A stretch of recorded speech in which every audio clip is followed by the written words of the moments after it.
Next on Stampede. Serving the community. Was just to combine the materials and the different skills that engineers have and their abilities and knowledge, and combine that to solve a real-life problem. Engineering students are putting their skills to work modifying toys for kids with disabilities. We'll take you there next. And a Res Life Week tradition comes to an end after safety concerns. Find out which event. Plus, we'll revisit changes recommended to the Spiritual Formation Program by a student focus group. And later in Destination Unknown, we'll take you to a great place to get pumpkin this fall. These stories and more are coming up next. StampedeTV begins now.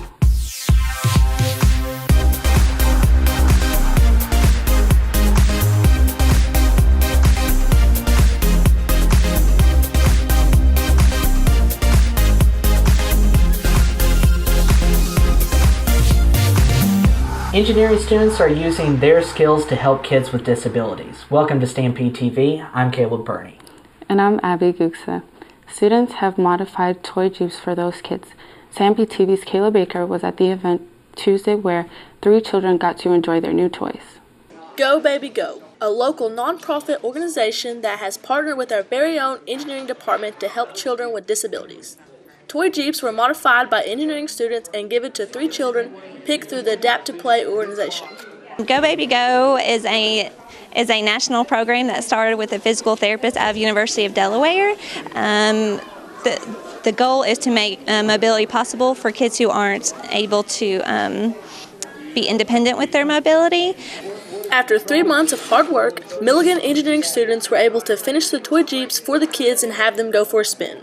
Freshman Martin Miller said the project was very rewarding. You know, it's one thing to have these cars sitting in the shop all the time and working on them, and it's another thing to see the excitement and the joy in the kids when they actually get to use them for the first time. Engineering professor Greg Harrell says the project serves not only for an engineering experience, but a chance to make a difference in the lives of others as well. The purpose would be to join the notion of engineering, technical skills, problem-solving abilities, which is what we teach in engineering school, putting those skills and knowledge to work together to solve real-world problems. This semester marks the second time that the engineering students have worked on these toy Jeeps and been able to provide the Jeeps to the children. Both the Adapt to Play organization and the engineering department expressed how thankful they were to be able to make a difference in the lives of these kids. Kayla Baker, Stampede TV. Harrell says he hopes to continue working with Go Baby Go to modify more Jeeps for kids in the future. Milligan's new physician assistant program has received provisional accreditation. The accreditation will allow the program to begin on the scheduled date in January. The first class of 26 students is already full. The provisional accreditation will last at most 5 years. Milligan will be able to apply for full accreditation once it graduates its first class. We'd like to warn you that the video in this next story may be considered graphic to some viewers. This year's Webb County Fair will be without a turkey toss. Res Life Director Tony Jones says he based that decision on safety. You may remember at last year's turkey toss when Aabie Long was hit in the face with a turkey, sending her to the hospital for stitches. During the turkey toss, participants compete in pairs to throw and catch a large frozen turkey the longest distance. Jones says the decision to end the turkey toss was not based solely on last year's incident. He says he became concerned about the safety of the event, having attended for the first time last year. But Jones expects the turkey toss to be replaced with something else just as fun. I have a lot of confidence in the Webb guys and coming up with something else also be good. So I say, come on out. You're going to find something in its place that'll be different, but it'll be fun. Aabie Long, the student hit by a turkey last year, says she's sad to hear about the end of the turkey toss. She says she hopes students will continue it apart from Milligan, much like the milk chug during Wonderful Wednesday. She also says it's best to catch the turkey with your hands instead of your face. This week is Freedom Week. The event is hosted by Milligan's chapter of the International Justice Mission. The theme for the week is safe space and conversation as forms of reconciliation. The week kicked off Wednesday night with an open talk with 3 interracial couples. The goal was to hear their perspectives on being the body of Christ and reconciling race. IJM promoted conversations among people from many backgrounds. Thursday's activity was a conversation cafe where students discussed how to create safe spaces for hard conversations. Club President Praise Gishuru says she wants to help create spaces where people are invited to a table to have conversations. So how do we create a safe space on our campus, at our churches, on social media? How do we create spaces where people feel like they're welcomed into the conversation, where they could just quite literally walk in and say, hey, I want to share what my experience has been like. Freedom Week concludes tomorrow morning with a Walk for Freedom in Knoxville hosted by 821, a nonprofit fighting human trafficking. Vans leave tomorrow morning at 6 a.m. from Sutton Hall. It's now been more than a year since the student focus group made recommendations for improving the spiritual formation program. StampedeTV's I Can Do the Way met with students who were part of that group to find out what changes have been made. Spiritual formation program has been a long-standing part of student life in Milligan College. During the spring 2016 semester, President Bill Gray assigned a special task force to organize a focus group with the goal of getting suggestions on reforms to SFP. Almost a year later, we asked members of the focus group on the progress so far. So we talked a lot about what's going on with SFP, what's good about it, what's bad about it. Just a think tank. We threw out a lot. We had a long conversation, and each of us shared a lot of different things. And ultimately what we came to, the things that I had were that we really need to work on the culture we have around SFP, particularly around chapel. And so I really feel like we were heard when we shared that. There have been some changes that have already been made, but it's hard to change culture. It takes time. So I know that this year they've implemented a few new strategies, like bringing small groups onto campus, helping kind of change the environment in chapel itself in some ways, maybe shifting some of our focus on working with students, the way that we reach students. So they've started to implement it. Another participant, Eric, shared changes he'd like to see. Moving forward, I really enjoy the SFP program right now, and personally, I would say I'd like to keep seeing guest speakers from other places. Perhaps we could bring in people from different denominations to represent the different, varieties of Milligan College, and to just continue doing the good work that they all are doing. SFP is a key part of education on Milligan College. We will continue to track its development on campus. This is Ike Ndulwe reporting for StampedeTV. Ike also reached out to Tony Jones and Kristen Wright, Milligan staff who facilitated the group, for an interview. They both declined, saying they can't remember much since it has been so long. The Student Government Association's Student Affairs Committee is still awaiting approval for new clocks in Durthick Hall. We first told you about the push for clocks last year.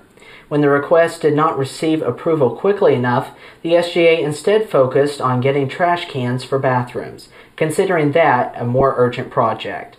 SGA member Janae Boston says she is optimistic about getting approval. We have a new committee this year, and so our chairman is Logan Mink, and he is supposed to be doing a proposal which will go to the physical plant to be approved. So we are waiting on that to be written out. The Social Work Club hosted an event focused on suicide prevention Tuesday. Club members say suicide is something that's not talked about very often, but they're trying to change that. Cecily Alvis from Frontier Health was at the event to teach about QPR, a suicide prevention training. Students learned how to identify and intervene in situations with people who may be suicidal. The event was for both social work majors and anyone interested in learning about suicide prevention. Club President J.D. McDonald says the session is important for all social work majors. Our program looks to find trainings and opportunities for our students that'll help them be at their best when we graduate. And so a skill that all of us need to have, no matter what niche of social work we're going into, is on suicide prevention. McDonald says he plans to have similar events every semester.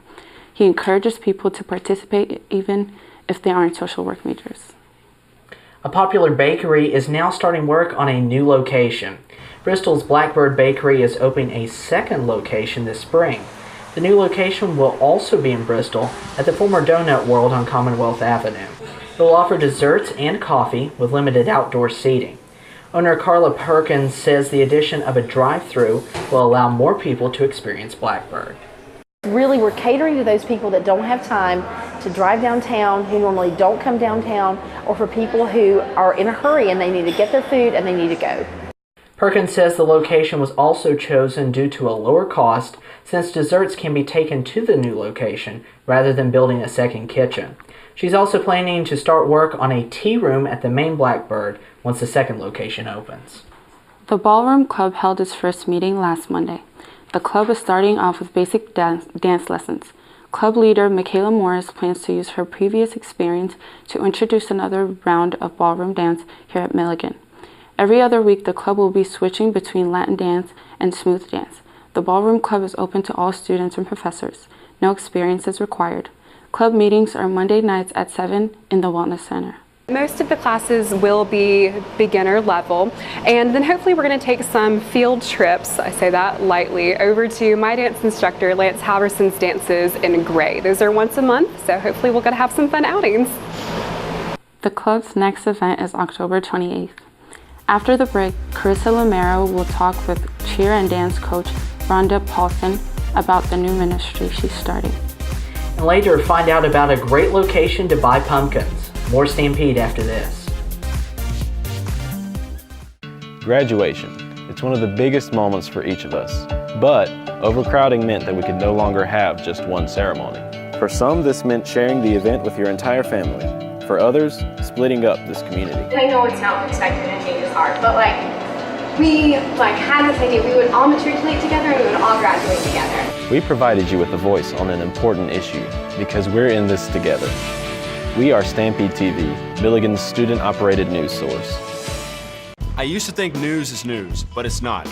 There's a big difference between local broadcast news and the rest. See, local stations connect my community on every device, with no bias like on cable shout shows and social media. For news I can trust, I stay local. I realized that I'm not perfect, but it all really started to change because you judge me for having a problem. No one is going to know that I need help. I need help. I know that no one is going to judge me for having a problem. I realize that I'm not perfect, but it all really started to change because you listen.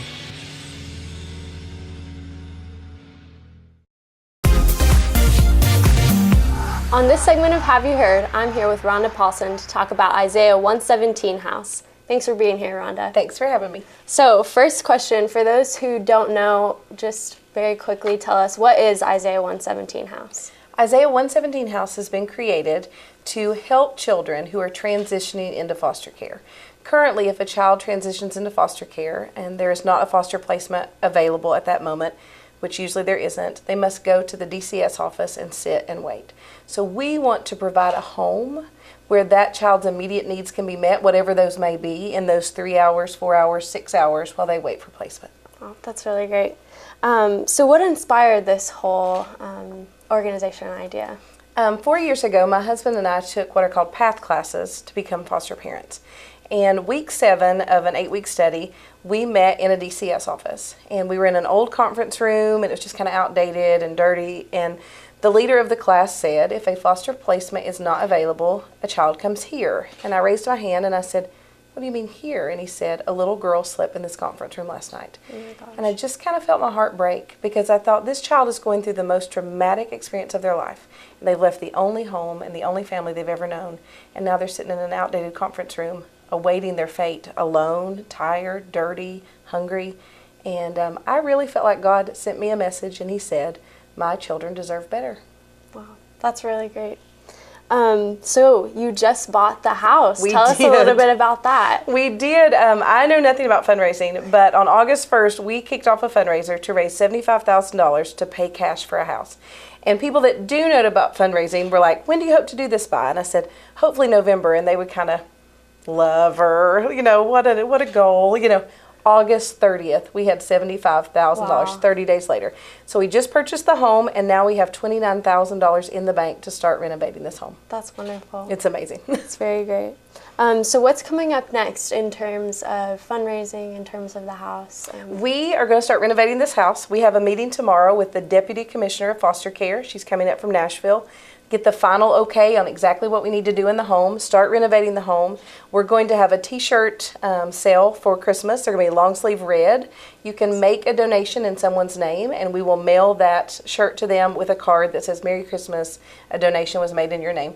And we hope by early spring to start training volunteers and open up the doors. That's wonderful. All right, so how can people get involved? Right now, we are looking for groups and organizations to come in and say, we want to come in and we want to paint the boys' room, and we're bringing the paint and we're bringing the supplies. Like, we need groups to come in and help us renovate this home. Another huge way people get involved is if you go to our website, Isaiah117house.com, we need monthly supporters. People don't understand what a difference $20 a month can make, $10 a month. We need people to say, we want to come alongside you, and we want to send you $20 a month so you can pay your light bill and your water bill, and that you can make a home-like environment for these children. Awesome. So how much do you need monthly from supporters? We've estimated that it's going to take about $70,000 a year to run the home. And so we're hoping that churches and individuals will get behind us and just give monthly. Awesome. All right. Is there anything else you'd like to add? Just how, you know, in this time and the way that we live right now, it seems like there's all this negativity and everybody seems angry and lots of political this and that.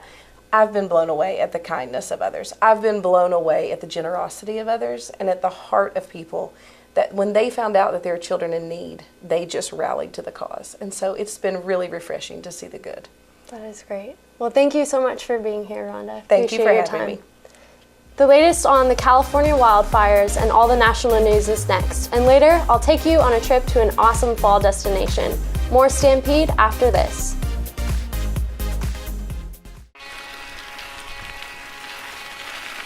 Two national championships in 1 year. It was the first time it had ever happened before. It was kind of one of those surreal moments, like at the time you don't really realize, you know, the magnitude of what you've done. When one person has an accomplishment, we all celebrate, because we're in this together. We are StampedeTV, Milligan's student-operated news source.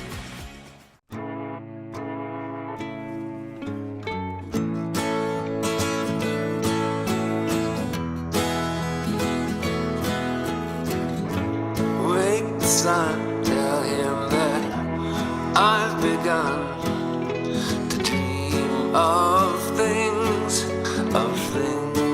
to come, and tell the trees not to look for me.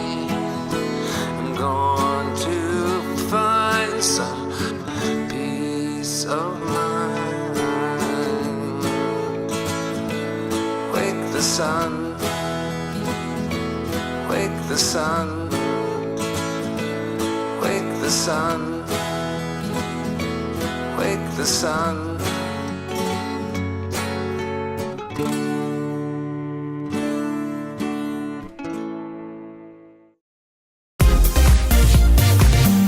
Deadly wildfires in California continue to consume acres of land.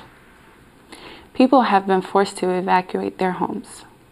Firefighters across California are battling nearly a dozen wildfires that have scorched tens of thousands of acres across the state.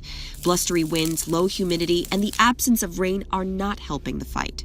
Thought we were okay. We really thought that the hills were going to protect us, but these winds, I know they can come up at any time.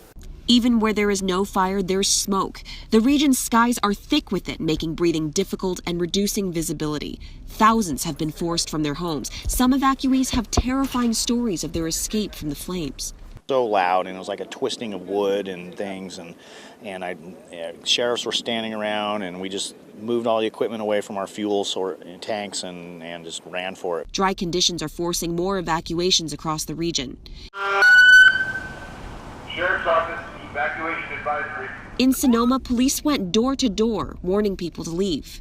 A few clothes, a couple memorabilia, our animals, and my kids. You just don't know what to pack. You know, you run around like crazy. Others have been told they should be ready to go at a moment's notice. And with the wildfires looming, many are not taking any chances. I would recommend anybody to get out of here. I really would. Just go to get to clear air, preferably go to the coast. Funeral services were held Tuesday for a Tennessee man who died in the Las Vegas shooting, trying to shield his wife from gunfire. Chris says he struggled to find the right words to remember his brother-in-law. Although his life was taken, what cannot be taken from him is the fact that he's a hero and loved by all of you here and many more. Sonny Melton died shielding his wife Heather from gunfire at the Route 91 festival in Las Vegas. She says he wasn't the only hero that night. In that very dark night, I was screaming for somebody to come and help me.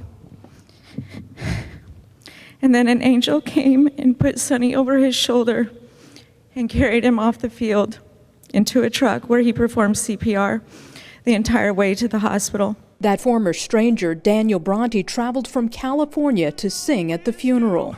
I ride in on a sunny day. Registered nurses who shared a profession with Sonny bid a final farewell. Sonny Melton, registered nurse 212019, report for duty.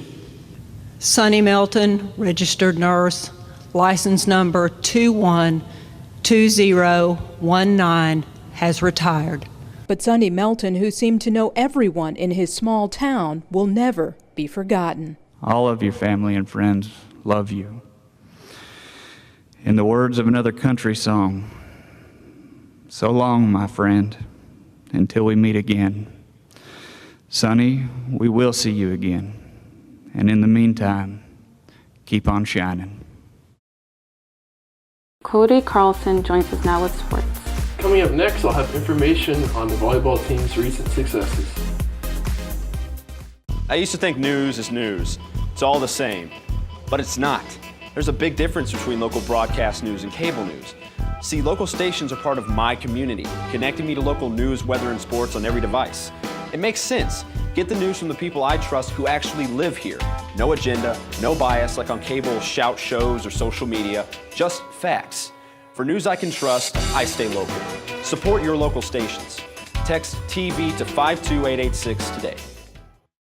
I grew up in the housing projects of Cleveland. I didn't even know that life could be any better than it was. Education for me has been a way to get away from the agony of what was normal life. I want to be able to impact the community, not just look back on where I came from, but to reach back to where I came from and pull some people up with me. My name is David, and I am your dividend. Hammocks. They're one of our favorite pastimes. Student leaders promise new mounts behind dorms to make things even easier. It's going to allow for hopefully 14 hammocks. But when a year passed with no mounts, we asked why. The hammock mounts that had not been installed a year after the plan was announced. Those interview requests were declined. The very next morning, those mounts were installed. We stuck with the story until the very end, because we are in this together. We are StampedeTV, Milligan's student-operated news source. The women's volleyball team has bounced back this season. They're in the mix for conference championship. The women's volleyball team started the season with lots of obstacles and injuries to their team. At one point during the season, the Buffs were 6-13 and 3-6 in conference play. Since that mark, the Buffs have stormed back to a record of 9-13 and 6-6 in conference play. The Buffs have won 3 straight, and all of those games were on the road. With only 6 games left in the regular season, the Buffs found their stride in perfect time. Senior Marissa Langford leads the Buffs with 306 kills so far this season. Sophomore Kelly Guerin leads the Buffs with 719 assists. The team returns to the Steve Lacey Fieldhouse tomorrow at 11 a.m. to take on Kentucky Christian University. Now here are the scores from this week. In women's soccer, Milligan won against Montreat 3-1. The team also won over Point University 5-1, and they lost to Bryan College Tuesday 3-2. The men's soccer team took a series of losses. They lost 2-1 against Montreat. The team lost to Point 2-0, and they lost to Bryan Wednesday 4-1. The volleyball team won all their games It was 3-0 over Brunel, 3-1 over Truett McConnell, and 3-0 over Tennessee Wesleyan. And that's what's going on in sports. Thanks, Cody. After the break, Carissa Lamero will take us to the place to check out a wide variety of pumpkins this fall season. Destination Unknown is next on Stampede. A shooting on campus. It's something we hope will never happen. But it seems to be happening more and more often. We asked questions and discovered what you should do if it ever occurs here. You could have 22 city officers in that vicinity within 10 minutes. Now guidelines are posted in every building. It's potentially life-saving information because we're in this together. We're Stampede TV, Milligan student-operated news source.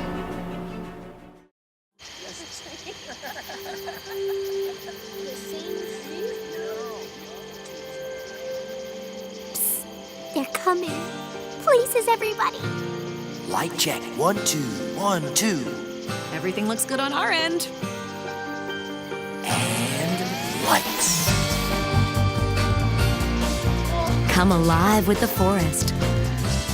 Visit discovertheforest.org to find a forest near you.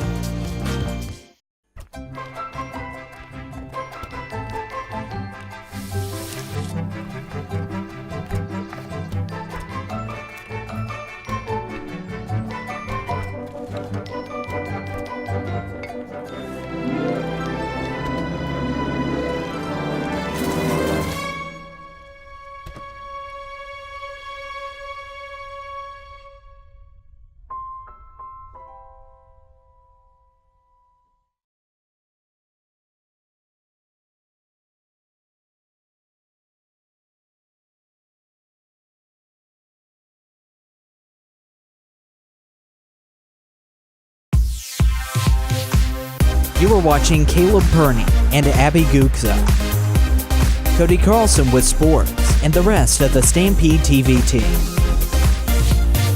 Tickets are now on sale for the homecoming play. The Menechmai is a comedy set in ancient Greece about mistaken identities. Tickets are $5 each and are available in the bookstore. The play is scheduled for 7:30 p.m. October the 26th through the 28th, with a matinee on the 29th at 2:30. Fall is here, and that means it's time for brightly colored leaves, corn mazes, and pumpkins. Stampede TV's Carissa Lamero takes us to a great place for pumpkins in this Destination Unknown. On this edition of Destination Unknown, I'm taking you to Laurel's Pumpkin Barn. Located just minutes away from campus, this patch is a fall wonderland. Pumpkins of all shapes, sizes, textures, and colors are lined up in the barn for you to take your pick. We started this about 4 years ago, and this barn was a tobacco and cattle barn. We plant some 80 different varieties of pumpkins, gourds, and squash, and we try to hunt for the weird and the exotic, and then we hunt for some heirloom stuff. We hunt for anything that's very different. Once we try it, then we see how well it holds up here, and we decide whether to cull it out the next year or keep putting it in here. The exotic type pumpkins have become their specialty, but the jack-o'-lantern type pumpkins have always been the best seller. The farm tries to keep their prices at the same level as other pumpkin vendors. Hart says their farm just offers pumpkins that are different and that they don't want to be seen as competition. We planted on June 17th and 18th, and most pumpkins are 90 to 120 days. Now the Indian corn we plant and some of those types of things will take a little bit longer, and we're just now getting those in here. We spend the whole year trying to focus on early September till the 31st of October.